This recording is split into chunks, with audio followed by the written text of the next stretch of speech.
Good morning, everybody. Welcome to Epiphany at the Ranch. I'm Larry Wallace, and I'm so excited that you guys are here. I am going to be doing today's solo, and there's a good reason for this because I am so happy, honored, and proud to say that Stacey is actually finishing, I'm trying to think, 8, 9, 10, her 11th book.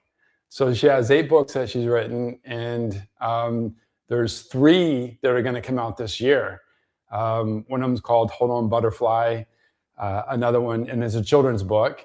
And there's another one that's actually a Christmas book that's going to be coming out as well. And then she's finishing up right now, Fueled, 7 Pillars to Optimal Wellness. And I'm so excited and proud because she's been working on this book for years. And it's finally coming to a completion, and you guys are going to be blown away because it is so good. And so anyways, we're giving her an opportunity to finish everything up because I know that she's wanting to get the manuscripts off to the editors and all the people that's going to be helping bringing this to pass. But by next, I don't know, 60 days or so, I think it's going to be live and ready for people to be able to purchase, and if not, at least pre-purchase. So stay tuned. Fueled, 7 Pillars of Optimal Wellness is going to be done really quickly. So today, I'm going to be talking to you guys about exploring Texas history. And so Stacey and I had an opportunity to go to Austin this week. She was invited to come speak at a church. And while we were there, we spent some time with Stacey's mom, Donna, and dad, Carl, and had an opportunity just to be able to hang out with them and do some fun things around the Austin area. And one of the things that we did was we went to the Texas History Museum there in Austin. And it was absolutely fabulous. It was a beautiful place and full of, as you can imagine, a lot of Texas history, which growing up in Texas, I really enjoyed learning all about Texas history. And in fact, some of my favorite courses throughout high school and college was related to Texas history. And so anyways, it was a lot of fun. And then in addition to that, in preparation for Stacey completing the Fuel book, the Lord had put on her heart about the olive tree. And if any of you guys ever have the opportunity to come out here to Epiphany Ranch, you'll see that we have olive trees here because of all the symbolism as well as the meanings behind the olive tree in the Bible and all of that. And so the olive tree is really special to us. And you may or may not find it on the cover of Fueled whenever it comes out. But she was looking up information about the olive tree, and she discovered that obviously olive trees are famously grown in the Mediterranean area. But did you guys know that olive trees are also grown in the state of Texas in a city called Dripping Springs? And so who knew? So she looked it up and she was like, we're going to Austin, so why don't we go visit this? There's a olive grove, there's an olive company there in Dripping Springs. And she said, let's go. Let's go check it out. And so we did. And when we got there, first off, it's absolutely beautiful country. It's in the hill country. It's a lot different than around here. Here we have rolling hills. Now they have hills there, but they have, it's more arid. And so the trees are a lot shorter, different than here. They have a lot of mesquite trees, cedar trees, and a lot of rocky terrain. It looks a lot like the Mediterranean. It looks like Italy or Sicily or somewhere like that. And so this place that we went to not only was growing olive trees and producing olives, but they also had a restaurant and an area where they actually took people who came and visited, gave them an opportunity to taste the olive oil. So we're not drinkers or anything like that, but I liken it to wine tasting. They had olive oil tasting. And so they gave you go into this room and they give you this platter of little plastic containers that have oil and also balsamic vinegar. And so they had 10 of these out with like a little piece of bread and some water. And this lady went and explained all the different oils. And we're like taking little shots of olive oil. Have you ever done that? It's fascinating. Never would have thought that you could, drink olive oil straight. Never done that before, but we did. And each olive oil had a different flavor to it. And she was explaining what we were tasting. And then it also had a different aftertaste. So what you taste while you're consuming it was different than the aftertaste, which was fascinating as well. And so we tried 10 different ones, and absolutely, it was amazing. It was phenomenal. And it was a great experience. And we learned tons about olives, olive oil, the importance of olive oil in your health, how you can use olive oil in different ways in cooking, as well as just using it as a health, nutrient or something like that. And so anyways, it was fascinating. We had a wonderful time. The food there was absolutely amazing. The place is called Texas Hill Country Olive Company. So Texas Hill Country Olive Company. So shout out to you guys. But if you're ever in Dripping Springs, it's south and west of the city of Austin. So not hard to get to, but it's absolutely amazing once you get there. So back to Texas history. So we went to the Texas History Museum there in Austin, and Mom and Carl are members of it. And so we went and had a, first off, it's 3 levels. It's absolutely phenomenal as far as all the historical information that's there, like everything you want to know from the beginning of time, beginning of Texas history, all the way to modern day. And it's amazing to me, as much, and every state has history, right? The country has it, the world has history. But it's always interesting to me that just to learn more about our home state, and which is here in Texas. And so some of the things that we were learning there, I knew from the past, but just needed a little jog of memory. But there were some other things that I learned, especially around how the Indians, the Native Americans, fit into some of the different time frames of Texas history, as well as it relates to the Spanish occupying this area of the country, the French. If you didn't know, there were 6 flags that flew over Texas throughout the Texas history. And so does anybody know what they were? I've already mentioned 2 of them. So pretty amazing, because I think the first flag that flew over this country of the state of Texas, but this part of the country, was Spain. And so, everybody thinks, well, England discovered America or was first to America, but actually they, maybe in the northeast corner, but actually Spain was here before the English were. And so they occupied all of, or most of the United States. And then later on, France did, and then Spain did. So it kind of like went back and forth. And then the Mexico declared independence from Spain. And so they occupied this part of the country. And then a little bit later on, the United States, they were called Texicans. So they called this geographical location Tejas, and then which means friend, and then eventually became Texican or Texico or Texican or something like that. And then the people of this land was like, look, the Mexicans are trying to take all of our stuff and all this kind of stuff, and so they declared their independence. And that's when. So that's 3 flags: Spain, France, Mexico. That's when the state of Texas declared its independence from Mexico and became the Republic of Texas. And so Texas is the only state in the nation that was ever its own country.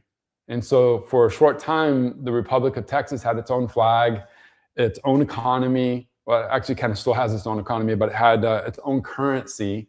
It had its own government. It had all the things.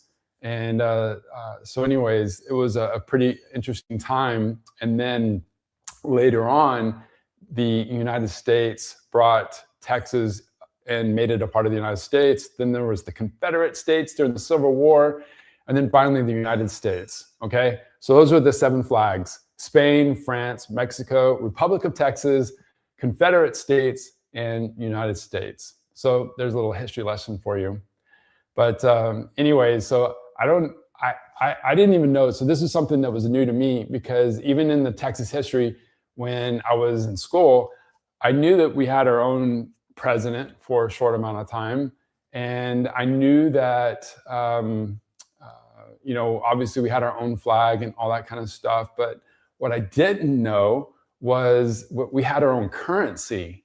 And so if you've ever seen Texas currency, man, shoot me a link. I'd like to see that. I've never seen Texas currency, but apparently during that season of time, Texas had developed its own currency that was used here in the state of Texas. So anyways, lots of really cool facts. You guys probably have heard of the Alamo. That was a loss that the Texicans at that time had endured, and a lot of people from around the United States had come, like Davy Crockett, and man, I'm losing some names in my head here because I'm on the spot. But anyways, there was a lot of famous people that died in the Alamo fighting for the Republic of Texas. And later on, at the Battle of San Jacinto, now down near Houston, where Texas actually defeated Santa Anna, who was the general that was enforcing all of the military action on Texas during that time. They defeated him at San Jacinto, which is down near Houston. And but leading up to that, you probably remember in watching TV shows or anything like that, they would say, "Remember the Alamo." Well, that was actually a battle cry that the Texicans used to rally each other and fight off the Mexicans at that stand at the Battle of San Jacinto. So pretty amazing history, but Texas has continued to prosper throughout the years, even after it joined back into the United States. And there was other interesting facts that I kind of remembered. So there's a big ranch in Texas, and there is a little bit of history behind that ranch. And so lots of different landowners. There was a Spanish landowner that owned most of Texas. His last name was De Leon back in the early days. But then as Texas continued to grow and expand, other settlers were coming in from various parts of the United States or America or whatever it was called at that time, and started settling here in Texas. And so there was a family that settled, and their name escapes me right now, but the ranch that they created was called the King Ranch. And now the King Ranch still exists today. And in fact, the King Ranch is so big, it's 825,000 acres. Yes, I said 1,000, 825,000 acres. So just to give you some context, that ranch is bigger than the entire state of Rhode Island. Isn't that crazy? So super big ranch, but it's still functional today. And actually, they are some of the leading premier developers of beef, raisers of beef, the horse industry. They're known for training quarter horses that win big awards all around the world and all sorts of stuff. But they have their own product lines. They have their own beef, cattle, all these things. And if you ever want to look up a pretty fascinating ranch, check out the King Ranch. It's a pretty fascinating business that they have created over the years, and really just passed down from people after people after people, families after families. And so pretty cool stuff. But anyways, so fascinating time. I can go on and on about Texas history. I was just thinking about this area of the country where we live.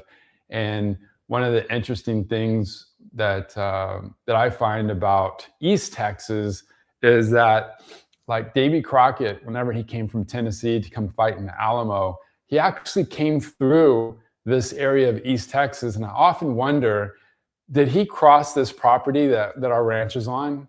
You know, because he could have. This is the actual direction that he would have taken. And in fact, just west of here is the Davy Crockett National Forest. And there's actually an old settlement there where I can't remember the exact story, but anyways, it was like he stayed there for some period of time.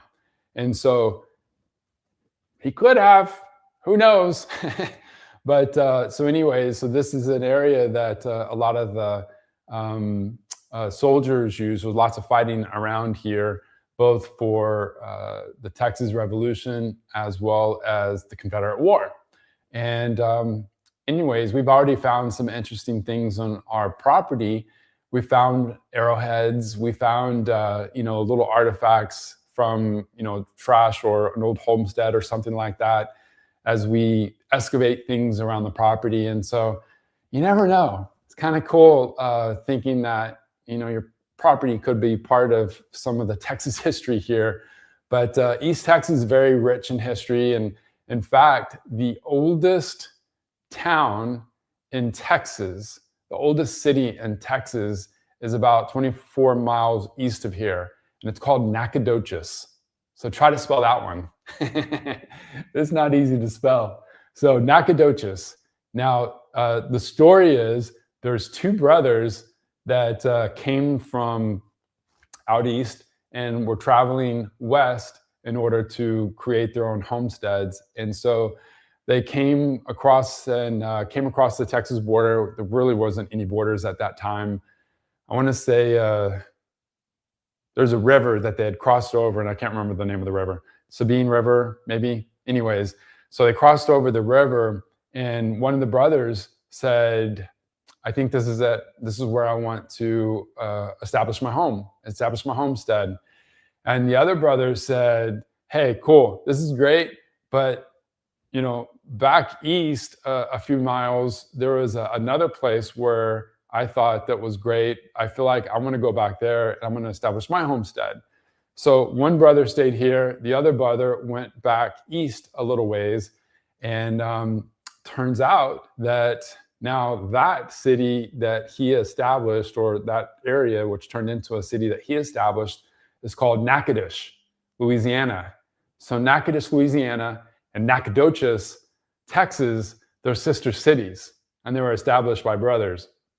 So now I don't know if Natchitoches is the oldest city in Louisiana. Somebody that knows Louisiana history is going to have to inform you on that one. But Nacogdoches is the first and oldest city in the state of Texas. And so another interesting nugget for you guys.